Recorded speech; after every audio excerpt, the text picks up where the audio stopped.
नमस्कार विद्यार्थी मित्रांनो, बृहन्मुंबई महानगरपालिका शिक्षण विभाग व्हर्च्युअल ट्रेनिंग सेंटर, मी विश्वास ठोंबरे व्हर्च्युअल शिक्षक आपले स्वागत करतो। विद्यार्थी मित्रांनो, आज आपण सर्वजण शाळेत नसलो तरी घरात राहून ऑनलाईन लर्निंगच्या माध्यमातून शिक्षण घेत आहोत। या माध्यमाचा आणि अध्यापन अध्ययनाच्या प्रक्रियेचा आपल्याला नक्कीच फायदा होईल अशी आशा आहे। त्याचबरोबर आपल्या शिक्षण प्रक्रियेत खंड पडणार नाही, म्हणूनच बृहन्मुंबई महानगरपालिका शिक्षण विभागाने हा उपक्रम सुरू केला आहे।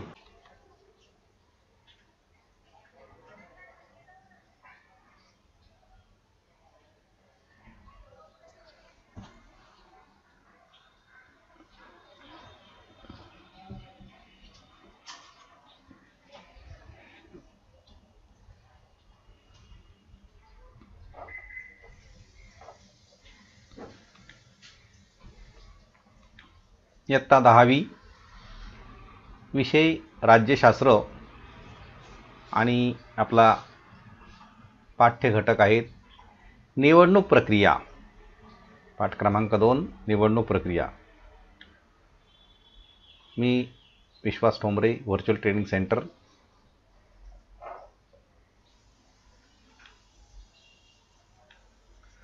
या निवडणूक प्रक्रियेविषयी माहिती सांगणार आहे।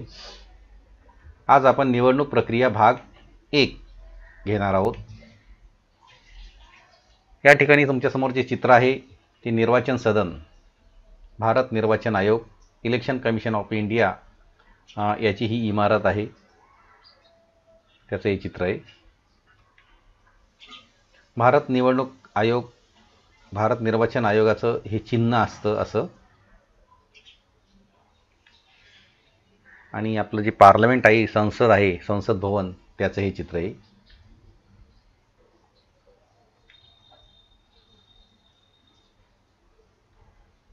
ही निवडणूक प्रक्रिया, त्याचबरोबर निवडणुका स्वातंत्र्य मिळाल्यानंतरच सुरू झालेल्या आहेत, आणि ते आपले जे काही थोर नेते होऊन गेले त्यांचीही या ठिकाणी चित्र आहेत।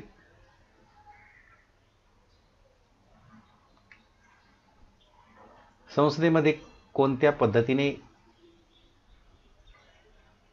राज्यकारभार चालतो, कशा पद्धतीने आपले MP मेंबर ऑफ पार्लमेंट, संसद सदस्य, त्यांची बैठक व्यवस्था कशी असते त्याचं इथे आपल्या समोर चित्र आहे।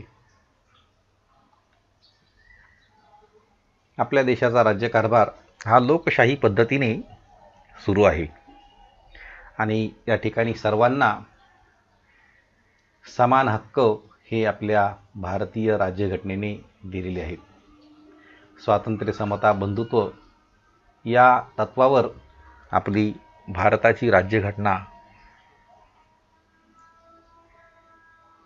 सुरू आहे।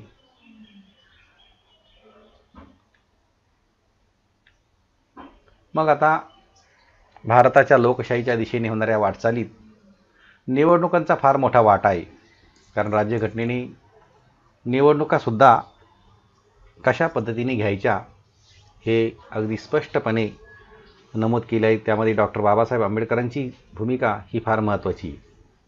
निवडणुका आणि प्रतिनिधित्व या लोकशाहीशी संबंधित अत्यंत महत्त्वाच्या प्रक्रिया आहेत, आणि या निवडणुकीच्या माध्यमामधून लोकप्रतिनिधी निवडले जातात। हे आपल्याला माहिती आहे। निवडणुकांमुळे सत्ता शांततामय मार्गाने बदलली जाते, वेगवेगळ्या पक्षांना राज्यकारभाराची संधी मिळते, कारण आपल्या देशामध्ये अनेक पक्ष आहेत, राजकीय पक्ष। शासनाच्या धोरणामध्ये बदल घडत असतात आणि समाज जीवनही बदलत असतं। आपण जे प्रतिनिधी निवडून देतो ते कार्यक्षम, प्रामाणिक, विश्वासू, जनमताची कदर करणारे असावेत, अशी एक भावना असते ज्या निवडणूक प्रक्रियेद्वारे आपण त्यांना निवडून देणार आहोत। म्हणजे आपले जे प्रतिनिधी असतात हे कसे असावेत, कार्यक्षम असावेत, प्रामाणिक असावेत, विश्वासू असावेत आणि जनमताची कदर करणारे असावेत, अशा प्रकारची भावना प्रत्येक माणसाच्या मनामध्ये असते, आणि त्यांनाच आपण आपलं मत द्यायचं असतं, कारण तेच आपल्या देशाचे आधारस्तंभ असतात. ते समाजाचे आधारस्तंभ होत असतात. कारण ज्या संसदेमध्ये ते निवडून जातात त्या संसदेमध्ये कायदे करणे, कायद्यात बदल करणे, लोकांच्या समस्या, ह्या सगळ्या प्रश्नांची त्या ठिकाणी प्रश्न उत्तराचा जसा एक तास असतो तशा पद्धतीने तिथे सुरू असतं आणि समस्या आणि उपाय, अडचणी ह्या सगळ्या त्या ठिकाणी सोडवल्या जातात. म्हणून आपले प्रतिनिधी हे कार्यक्षम, प्रामाणिक, विश्वासू आणि जनमताची कदर करणारे असावेत. निवडणूक प्रक्रिया ही खुली, न्याय्य आणि विश्वासार्ह असावी. आपली ही जी निवडणूक प्रक्रिया आहे यावर कोणाचंही अगदी दडपण नसावं आणि अगदी मोकळ्या वातावरणामध्ये ही प्रक्रिया पार पडली तर त्या निवडणुकीमध्ये आपले प्रतिनिधी, योग्य ते प्रतिनिधी आपण निवडून पाठवू शकतो. आणि म्हणून भारताच्या संविधानाने निवडणुका घेण्यासाठी एक अशा प्रकारचा स्वतंत्र निवडणूक आयोग केलेला आहे. मागाशी तुम्हाला ते चित्र दाखवलेलं होतं, भारत निर्वाचन आयोगाची इमारत वगैरे. हा भारताचा निवडणूक आयोग आणि राज्य पातळीवर असणारा निवडणूक आयोग आपल्या देशातील सर्व महत्त्वाच्या निवडणुका घेत असतात. निवडणुकीच्या तारखा घोषित करण्यापासून ते निवडणुकांचे निकाल जाहीर करेपर्यंतची सर्व निवडणूक प्रक्रिया या निवडणूक आयोगाच्या मार्गदर्शनाखाली आणि नियंत्रणाखाली चालत असते. एका मोठ्या आणि व्यापक लोकशाही प्रक्रियेचा निवडणूक प्रक्रिया हा एक अविभाज्य भाग आहे. म्हणजे या ठिकाणी देशाचा भारत निवडणूक आयोग, इलेक्शन कमिशन ऑफ इंडिया आणि राज्य निवडणूक आयोग, स्टेट इलेक्शन कमिशन, अशा प्रकारे दोन पार्ट केलेले आहेत, दोन भाग केलेले आहेत. एका भागामध्ये ज्या काही निवडणुका घेतल्या जातात त्यामध्ये देशामध्ये ज्या मुख्य निवडणुका असतात, तसं पंतप्रधान पदाच्या ज्या निवडणुका होत असतात ज्यामधून पंतप्रधानाची निवड केली जाते, ह्या निवडणुका या भारत निवडणूक आयोग जो आहे मुख्य त्याच्यामार्फत घेतल्या जातात. आणि राज्य पातळीवर समजा आमदार वगैरे आहेत, ह्या निवडणुका घेण्याचं काम हे राज्य निवडणूक आयोग करत असतं. परंतु राज्य निवडणूक आयोगसुद्धा जो मुख्य निवडणूक आयोग असतो, भारत निवडणूक आयोग, इलेक्शन कमिशन ऑफ इंडिया, यांच्या मार्गदर्शनानुसारच ह्या राज्याच्या निवडणुकासुद्धा होत असतात. कारण जी काही मार्गदर्शक तत्त्व असतात ती इलेक्शन कमिशन ऑफ इंडिया याच मार्गदर्शक तत्त्वांचा राज्याच्या निवडणुकामध्ये उपयोग केला जातो आणि त्यानुसारच या निवडणुका घेतल्या जातात. मग त्या ठिकाणी निवडणुकीच्या तारखा कशा पद्धतीने घोषित करायच्या, निवडणुकाचे निकाल कसे जाहीर करायचे, ही संपूर्ण प्रक्रिया ही या निवडणूक आयोगाच्या मार्गदर्शनाखाली पूर्णपणे आणि नियंत्रणाखाली सुरू असते. म्हणून आपल्या देशामध्ये लोकशाही प्रक्रियेमध्ये निवडणुकीला फार महत्त्वाचं स्थान प्राप्त झालेलं आहे. आता या पाठामध्ये आपण काय काय अभ्यासणार आहोत? निवडणूक आयोगाची रचना, कार्य, भूमिका हे या पाठामध्ये आपल्याला समजून घ्यायचे. आणि त्याचबरोबर निवडणूक प्रक्रियेमध्ये कोणत्या सुधारणा करणे आवश्यक आहे याची सुद्धा चर्चा आपण या पाठामध्ये करणार आहोतच. तुमच्यासमोर चित्र आहेत, हे लोकप्रतिनिधी. आपल्याला माहिती आहे की जेव्हा निवडणुका येत असतात तेव्हा लोकप्रतिनिधी आपल्या घरोघर, दारोदार सभा घेतात मोठमोठ्या आणि दौरेसुद्धा करत असतात. त्याच वेळेला प्रत्येक लोकप्रतिनिधी हा मला मत द्या, मला मतदान करा, अशा पद्धतीची विनंती ही त्या भागातल्या नागरिकांना करत असतो. मग त्या ठिकाणी तो काही आश्वासनं सुद्धा देत असतो आणि त्यानुसार ह्या निवडणुका होत असतात. निवडणूक आयोग भारतातील निवडणूक प्रक्रियेच्या केंद्रस्थानी अर्थातच निवडणूक आयोग आहे. भारतीय संविधानाच्या कलम 324ने या स्वायत्त यंत्रणेची निर्मिती केली असून त्यात एक मुख्य निवडणूक आयुक्त व अन्य 2 निवडणूक आयुक्त असतात. म्हणजे इथे निवडणूक आयोग जो असतो इथे एक मुख्य निवडणूक निवडणूक आयोग म्हणजे निवडणूक आयुक्त एक प्रमुख असतो आणि त्याच्या जोडीला सोबतच आणखीन दोन आयुक्त असतात. अशा प्रकारची रचना ही आहे आणि भारतीय घटनेच्या कलम 324ने ह्या निवडणूक आयोगाला स्वायत्त संस्था म्हणून जाहीर केलेला आहे आणि तशा प्रकारची निर्मितीसुद्धा केलेली आहे. निवडणूक आयुक्तांची नेमणूक ही राष्ट्रपती करत असतात आणि ही जी निवडणूक आयुक्त असतात त्यांची नेमणूक ही राष्ट्रपतीच्या अधिपत्याखाली होत असते. निवडणूक आयोगाचे स्वातंत्र्य जपले जावे म्हणून मुख्य निवडणूक आयुक्तांना सहजासहजी अथवा एखाद्या राजकीय कारणावरून पदभ्रष्ट केले जात नाही. कारण त्या ठिकाणी हे फार निवडणुकीचं महत्त्व फार वेगळं आहे आणि तो जो आयुक्त असतो त्या आयुक्तावर जर काही आरोप झाले असतील काही तरी पण अगदी साध्या साध्या गोष्टीकडे लक्ष न देता त्याला त्या पदावरून दूर केलं जात नाही. कारण तसं जर केलं तर त्या पदाची जे काही महत्त्व असतं ते नष्ट होत असतं आणि म्हणून तशा प्रकारे राजकीय कारणावरून असं त्याला पदावरून पदभ्रष्ट केलं जात नाही. निवडणूक आयोगाच्या खर्चासाठी स्वतंत्र अशा प्रकारची तरतूद असते. ज्या ज्या वेळेला निवडणूक येतात त्या त्यावेळेला किती खर्च करायचा हे त्या आयुक्ताच्या आधिपत्याखाली असतं. मग इथे एक प्रश्न असा आला की प्रतिनिधित्व म्हणजे काय? आधुनिक लोकशाही ही प्रातिनिधिक लोकशाही आहे. लोकशाहीतील निर्णय प्रक्रियेत संपूर्ण जनतेला सामावून घेणे शक्य नाही. आता प्रतिनिधित्व म्हणजे काय की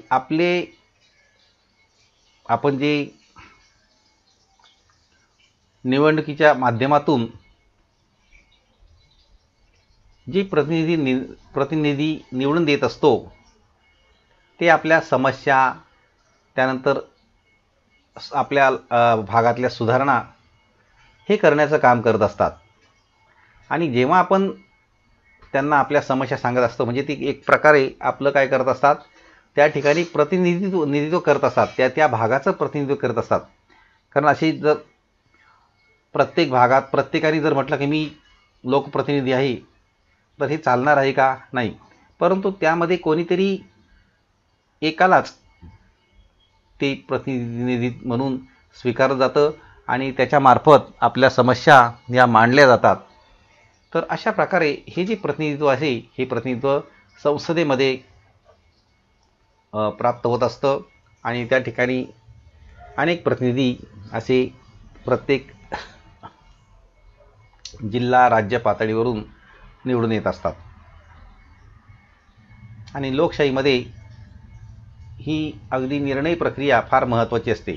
कारण त्या ठिकाणी संपूर्ण सर्व लोकांनाच निर्णय प्रक्रियेमध्ये सामावून घेणं शक्यच नाही आणि म्हणून ही प्रतिनिधित्वाची कल्पना ही पुढे आलेली आहे.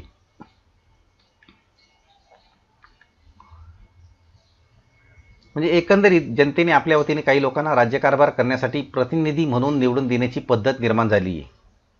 प्रतिनिधींनी जनतेला जबाबदार राहून जनतेच्या कल्याणाला प्राधान्य देत राज्यकारभार करणं अपेक्षित असतं. म्हणजे जे आपले प्रतिनिधी निवडून देत असतो त्यांनी जनतेला मी जनतेचा एक जबाबदार प्रतिनिधी आहे हे लक्षात ठेवायचे, हे ध्यानात ठेवायचे आणि जनतेचं कल्याण करणार आहे आणि त्यानुसार तो त्यांनी राज्यकारभार करणं अपेक्षित आहे. कारण लोकांनी जनतेने त्याच्यावर विश्वास टाकलेला आहे आणि त्याला निवडून दिलेलं असतं. आता इथे काही गोष्टी तुम्हाला माहीत पाहिजेत. म्हणून माहीत आहे का तुम्हाला स्थापना म्हणजे स्वतंत्र भारतातील पहिले मुख्य निवडणूक आयुक्त सुकुमार सेन हे होते. 1921 साली सेन हे ब्रिटिशकालीन भारतीय प्रशासकीय सेवेत दाखल झालेले होते. त्यानंतर बघा म्हणजे 1921 मध्ये सुकुमार सेन हे ब्रिटिशांच्या म्हणजे आपल्या भारतावर इंग्रजांचं राज्य होतं तेव्हा ते निवडणूक आयुक्त म्हणून त्या ठिकाणी होते. परंतु त्यांच्या सेवेमध्ये दाखल झाले होते. 1921 साली सेन हे ब्रिटिशकालीन भारतीय प्रशासकीय सेवेत दाखल झाले. म्हणजे त्या इंग्रज सरकारच्या काळामध्ये ते एक सनदी अधिकारी म्हणून तिथे काम करत होते. नंतर स्वातंत्र्य मिळाल्यानंतर 1950 मध्ये निवडणूक आयोगाची स्थापना झाली आणि त्यानंतर त्यांना निवडणूक आयुक्तांचा पदभार देण्यात आला. अतिशय प्रतिकूल आणि कठीण परिस्थितीमध्ये त्यांनी अगदी कौशल्याने या आयोगाचं कामकाज सांभाळण्याचं काम केलेलं आहे.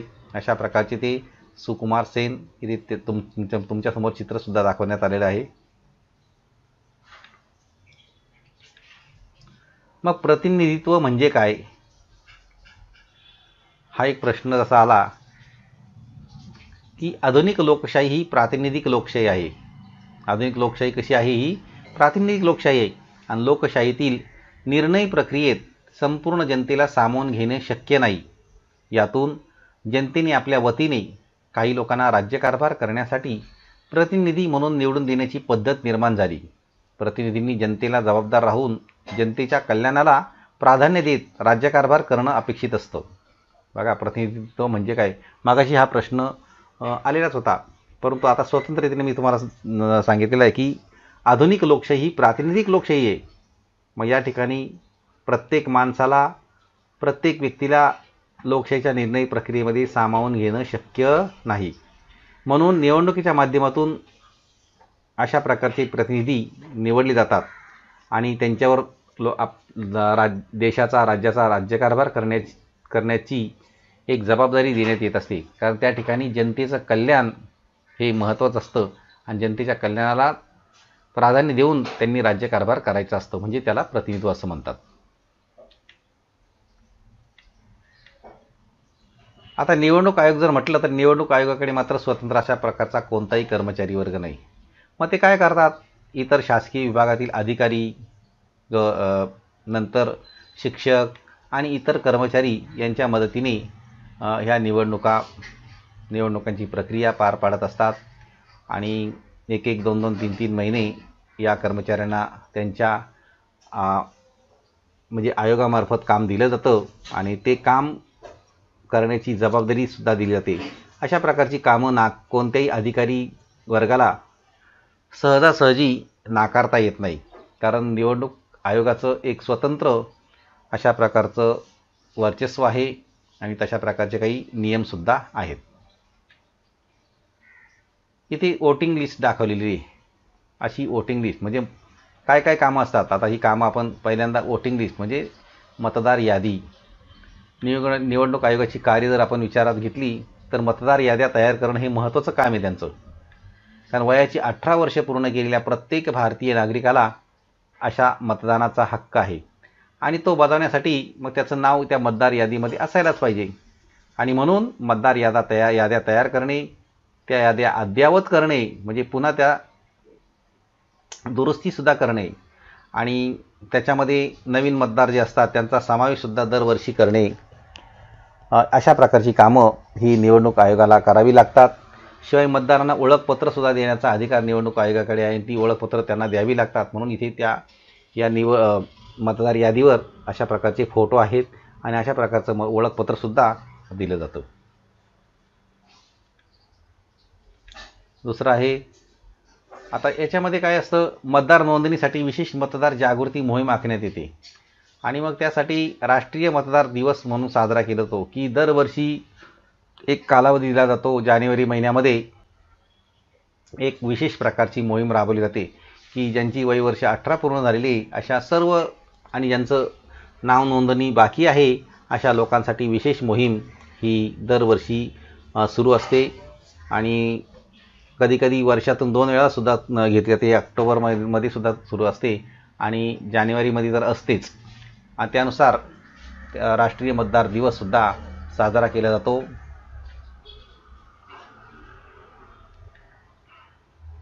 मग आपण तपासायचं आहे की तुमचं नाव मतदार यादीत आहे का, याची खात्री करण्यासाठी ही मतदार मोहीम, विशेष नोंदणी मोहीम असते. कारण त्यामध्ये याद्या प्रकाशित केल्या जातात. त्या याद्या आपण जाऊन तपासायच्या असतात. आपलं नाव आहे की नाही ते बघायचं असतं आणि त्यानंतर जर नाव नसेल तर पुन्हा आपण अर्ज करायचा असतो, फॉर्म भरायचे असतात आणि मग आपलं नाव त्यामध्ये नोंदवून घ्यायचं असतं. दुसरा एक मुद्दा आहे कार्यामध्ये कामं, निवडणुकांचे वेळापत्रक व संपूर्ण कार्यक्रम ठरवणे. आता ज्या ज्या ठिकाणी निवडणुका घ्यायच्या असतात त्या त्या ठिकाणचं संपूर्ण वेळापत्रक हे निवडणूक आयोग करत असतो. मग त्या निवडणुकीचं संचालन म्हणजे एक प्रकारची निवडणूक आयोगाची मोठी जबाबदारी असते. कोणत्या राज्यात कधी निवडणुका घ्यायच्या, किती टप्प्यामध्ये घ्यायच्या, हे ठरवण्याचं काम हे निवडणूक आयोगाला असतं. मग तिथे संपूर्ण हा जो निवडणुकीचा कार्यक्रम आहे तो कार्यक्रम, ते वेळापत्रक जाहीर केलं जातं आणि त्यानुसार त्या टप्पे ठरवले जातात आणि त्यानुसारच निवडणुका घेतल्या जातात. आता या ठिकाणी असे का करावे लागते असा एक प्रश्न आहे. उमेदवारांना फक्त वयाची अट असताना त्यांनी इतर माहिती निवडणूक आयोगाला देणे का महत्त्वाचे आहे? आता इथे उमेदवारांची वयाची अट दिलेली आहे आणि साधारणपणे काही 25 वर्ष 21 वर्ष अशा प्रकारच्या वयाच्या अटी टाकलेल्या आहेत काही निवडणुकांसाठी. मग ही वयाची अट जर आहे तरीसुद्धा ती निवडणूक आयोगाला माहिती का देणं महत्त्वाचं आहे? कारण त्या व्यक्ती योग्य आहे का, तिच्यावर काही गुन्हे दाखल आहेत का, भ्रष्टाचारी आहे का, शिवाय त्या व्यक्तीची मालमत्ता किती आहे, हे सगळं त्या लिहून द्यावं लागतं. कारण निवडून आल्यानंतर त्या व्यक्तीने अशा प्रकारे मालमत्ता वगैरे ह्या गोष्टी जमवणं हा कायद्याने गुन्हा आहे आणि म्हणून त्याची जी मालमत्ता आहे ती किती आहे आणि निवडून आल्यानंतर किती वाढलेली आहे हे सुद्धा त्या ठिकाणी महत्त्वाचं असतं. म्हणून वयाची अट असतानासुद्धा निवडणूक आयोगाला ही माहिती देणं बंधनकारक आहे. आता उमेदवारांना त्यांच्याकडे मालमत्तेची माहिती निवडणूक आयोगाला का द्यावी लागते ह्याचं उत्तर मी आता सांगितलेलंच आहे. कारण मालमत्ता हा अतिशय महत्त्वाचा भाग आहे. कारण निवडून आल्यानंतर लोकप्रतिनिधीकडे मोठ्या प्रमाणात मालमत्ता ते जमा करत असतात. मग अशा प्रकारची मालमत्ता जमा होऊ नये किंवा भ्रष्टाचार होऊ नये यासाठी आपल्याजवळ किती मालमत्ता आहे याची माहिती निवडणूक आयोगाला द्यायची असते.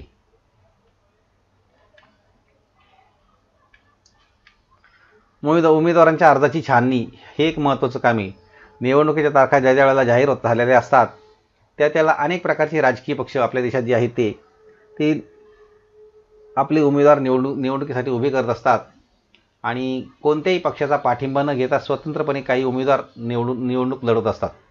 आता इथे राजकीय पक्षसुद्धा आपल्या उमेदवाराची छाननी करत असताना ते सुद्धा स्वतंत्र रीतीने एक मुलाखती घेऊन आपले उमेदवार ठरवत असतात की कोणता उमेदवार कोणत्या ठिकाणी योग्य आहे आणि त्याची मुलाखत घेऊनच ते त्या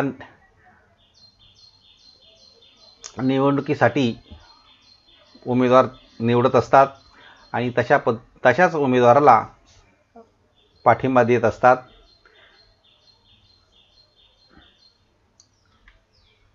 अपक्ष उमेदवारासह निवडणूक लढवू इच्छिणाऱ्या या सर्व उमेदवारांना अर्ज भरावा लागतो. ज्यांना पक्ष नाही, जे कोणत्याही राजकीय पक्षामध्ये नसतात असे स्वतंत्र उमेदवार म्हणजे अपक्ष ते सुद्धा अर्ज भरू शकतात. परंतु त्यामध्ये स्वतःसंबंधी सर्व माहिती त्यांना द्यायची असते. नंतर त्या अर्जाची काटेकोर अशी छाननी होत असते आणि ते काम निवडणूक आयोग करत असतं आणि पात्र उमेदवारांना निवडणूक लढवण्याची परवानगी मिळते, तशा प्रकारची संधी मिळत असते. कारण अर्ज भरताना काही जर त्रुटी राहून गेल्या असतील, काही चुकीची माहिती भरलेली असेल तर तशा प्रकारचे अर्ज हे त्या ठिकाणी बाद केले जातात आणि त्या उमेदवाराला निवडणूक लढवण्यापासून दूर ठेवलं जातं, अपात्र केलं जातं. आता आपल्याकडे अनेक राजकीय पक्ष आहेत, त्या राजकीय पक्षांना सुद्धा मान्यता देणं महत्त्वाचं असतं. आता ही मान्यता देत असताना या मोठ्या प्रमाणात असणारे जे काही पक्ष असतात, काही मोठे पक्ष आहेत, छोटे पक्ष असतात आणि काही मोठ्या पक्षामध्ये काही फूट पडते, त्यातून नवीन पक्ष निर्माण होतात. मग या सर्वांना निवडणूक आयोगाची मान्यता आवश्यक असते. एखाद्या पक्षाची मान्यता रद्द करण्याचा अधिकार हा निवडणूक आयोगाला असतो. निवडणूक आयोग राजकीय पक्षांना निवडणूक चिन्ह देत असतं. आता इथे राजकीय पक्षांना मान्यता देत असताना त्या पक्षांची त्या ठिकाणची परिस्थिती कशी आहे, त्या ठिकाणची त्यांच्याकडे मतदार किती आहेत, जर त्यांनी काही निवडणुका लढवलेल्या आहेत का याच्या अगोदर पक्ष म्हणून वेगळ्या नावाने, मग त्याचाही विचार केला जातो. त्यांचे काही आमदार खासदार निवडून आलेले आहेत का त्याचाही विचार त्या ठिकाणी केला जातो आणि म्हणूनच नंतरच त्या पक्षाची मान्यता कायम केली जाते. आणि अशा वेळेला काही तात्पुरत्या स्वरूपामध्ये सुद्धा मान्यता दिली जाते. तिथे राजकीय पक्षांची चित्रसुद्धा दाखवलेली, त्यांचे निशाणे दाखवलेले आहेत.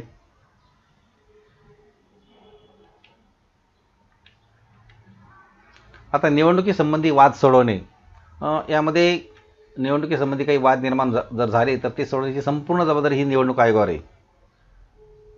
मग काही निवडणुकामध्ये सभा होत असतात, त्या सभेमध्ये काही जवळ म्हणजे मारामाऱ्यासुद्धा होत असतात, आरोप प्रत्यारोप होत असतात आणि हे सगळं पाहण्याचं काम हे निवडणूक आयोगाला करायचं असतं.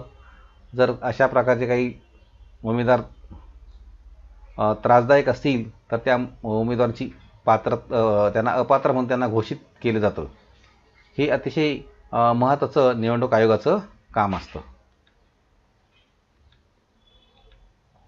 आता इथे तुम्ही सांगू शकाल का, काय सांगायचं आहे? राजकीय पक्षांना मान्यता देताना निवडणूक आयोग कोणते निकष लावते? भारतीय निवडणूक आयोग ही एक स्वायत्त घटनात्मक प्राधिकरण आहे, जी भारतातील युनियन आणि राज्य निवडणूक प्रक्रियेच्या कार्यासाठी जबाबदार आहे. ही संस्था लोकसभा, राज्यसभा, भारतातील राज्य विधानसभा तसेच देशातील राष्ट्रपती व उपराष्ट्रपती यांच्या कार्यालये या निवडणुका घेण्याचं काम करत असते. समाजवादी, धर्मनिरपेक्ष, लोकशाही प्रजासत्ताक आम्ही भारतीय जनता यांनी स्वतःला दिलेल्या घटनेने विणलेल्या सामाजिक, आर्थिक व राजकीय फॅब्रिकमध्ये लोकशाही सोन्याच्या धाग्याप्रमाणे चालते. संविधानाने जशी कल्पना केली आहे त्याप्रमाणे लोकशाहीची संकल्पना निवडणुकीच्या पद्धतीने संसद आणि राज्य विधिमंडळातील लोकांचे प्रतिनिधित्व करण्याच्या पूर्वकल्पना आहेत. सर्वोच्च न्यायालयाने असे म्हटले आहे की लोकशाही ही भारतीय राज्यघटनेची अपरिहार्य मूलभूत वैशिष्ट्ये आहेत आणि तिच्या मूलभूत रचनेचा भाग आहे.